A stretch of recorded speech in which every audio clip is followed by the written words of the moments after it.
Vous écoutez le podcast Il est écrit avec Louis. Ensemble, partageons la parole.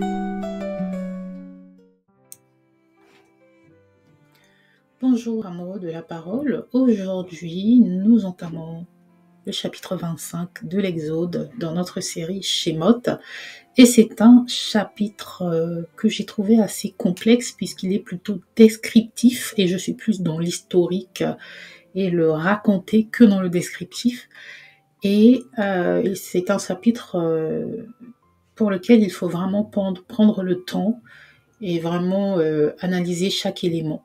Donc, comme d'habitude, vous pouvez le lire avant de m'écouter ou après de m'écouter ou après m'avoir écouté, sachant que je vais faire une étude assez courte et rapide. Donc, il ne s'agit pas seulement d'un plan de construction, vous comprendrez pourquoi je parle de construction, mais d'un projet de Dieu pour vivre au milieu des hommes.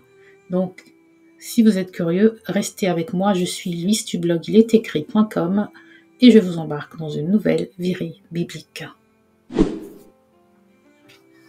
Donc, à ce stade, les Israélites ont été libérés d'Égypte, on le sait, et Dieu veut vraiment établir une relation continue avec eux.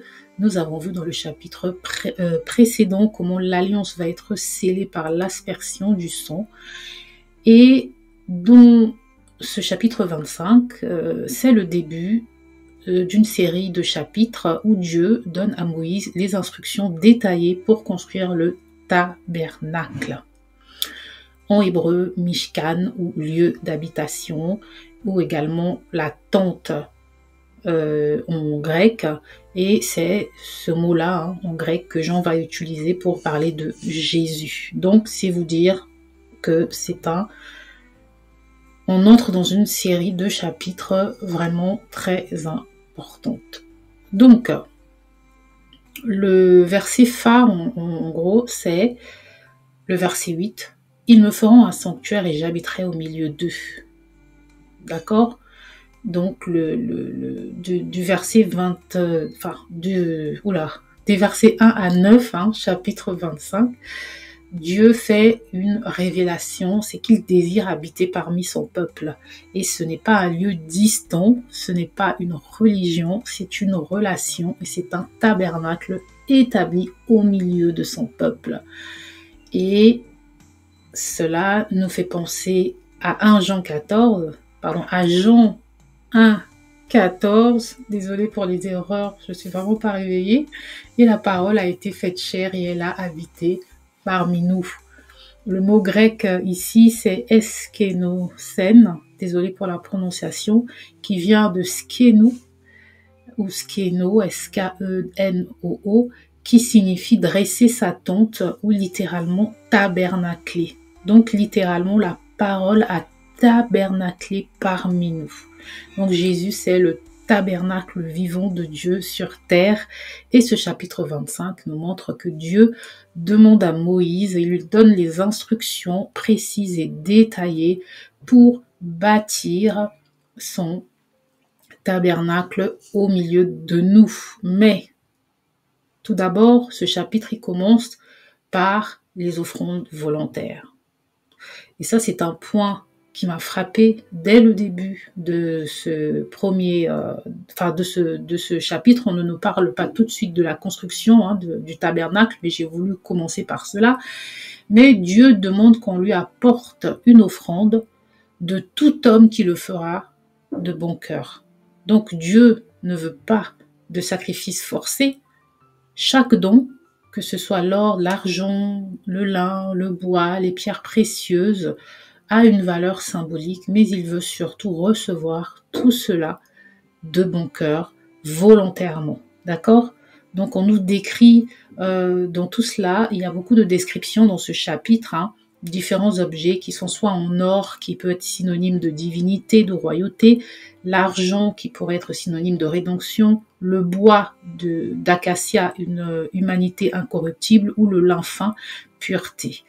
Et ce bois d'acacia ou bois de sittim, on nous parle aussi beaucoup du bois de sittim.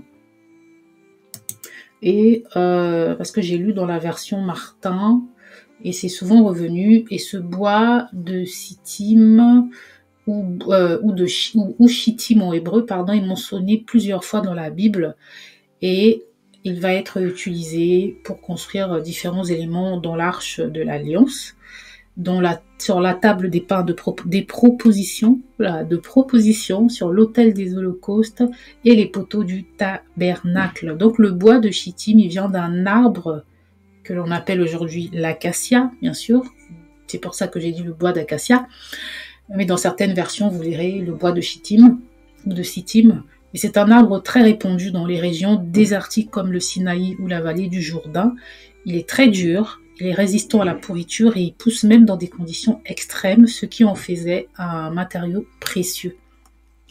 Et donc il symbolise une certaine durabilité, une incorruptibilité.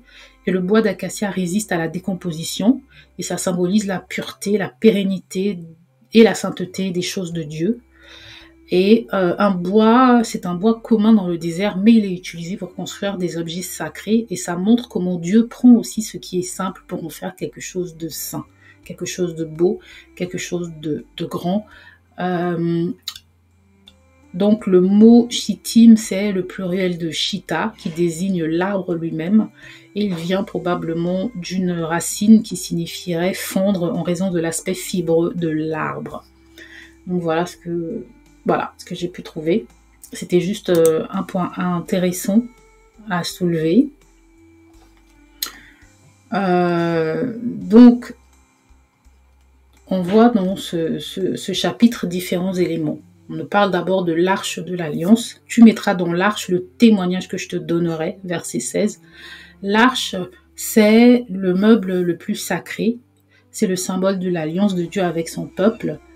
Et elle contient les tables de la loi. Elle est faite de bois d'acacia recouvert d'or, image de la nature de Dieu et humaine de Jésus.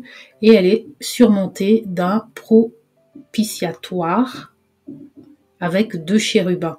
Donc je vous invite à lire parce que il y a une description très précise jusque dans les regards des chérubins, de comment ils doivent mettre leurs ailes. C'est assez intéressant et magnifique.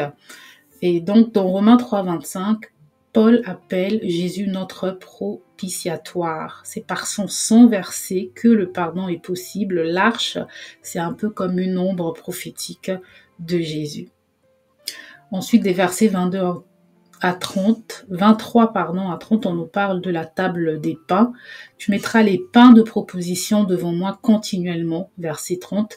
Cette table, elle porte 12 pains, en rapport avec les 12 tribus d'Israël, et Dieu pourvoit spirituellement et matériellement pour son peuple. Voilà. Et Jésus est le pain de vie, nous dit Jean 6, 35.